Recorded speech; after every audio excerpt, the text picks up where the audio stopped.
Hello, I'm Barry Rainsford. I'm a crime writer and I'm making this video as part of the CWA series on crime writers and their early influences.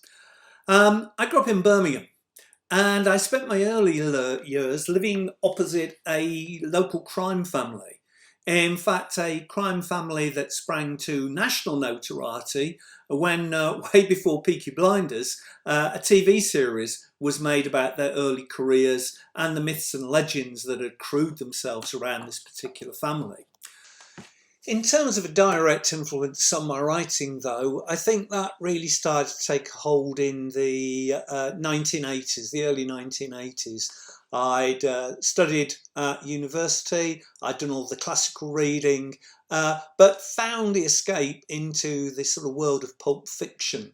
A world that often bore no great link to the reality that I was working in at that particular time. Until there is a book called The Choir Boys by Joseph Womber, a book that for me spoke very much of my experience teaching in inner city Birmingham. Womber's is an exploration, examination of the corrosive effect of day-to-day exposure to the ills of society. It portrays a group of LA officers, the Night Watch, and a mishmash collection of characters they turn out to be. Each of them has their own personal demons, and the novel looks at the way that the crime they deal with impacts on their own personal insecurities and in effect shapes the course of their lives. As its title suggests, it's an ensemble piece. There's no central character, no central protagonist.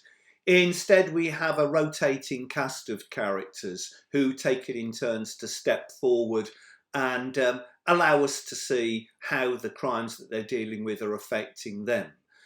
It's an interesting piece in that for me it opened my eyes to the fact that the genre could deal with things other than the straightforward whodunit, the solving of the crime to some extent being secondary to an exploration of the effect that crime has on those who are touched by it. And in that sense, Womber really does start to break the boundaries, because in his book there is no crime, there is no central plot, it is simply exploring the lives of these characters. My novel Borderline begins with what appears to be a fairly straightforward situation in a crime novel. There's a murder.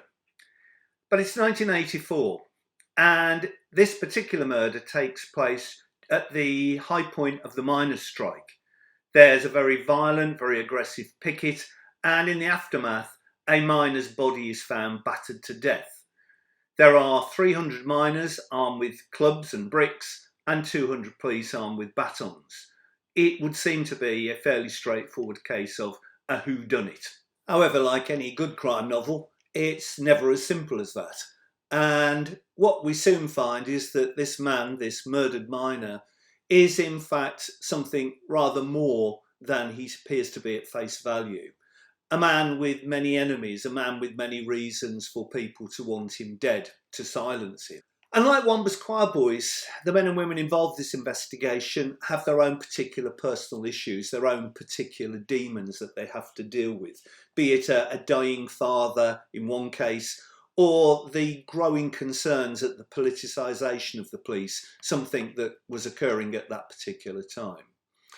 And on top of this, there's doubts from the senior officer over his capacity to actually run this investigation.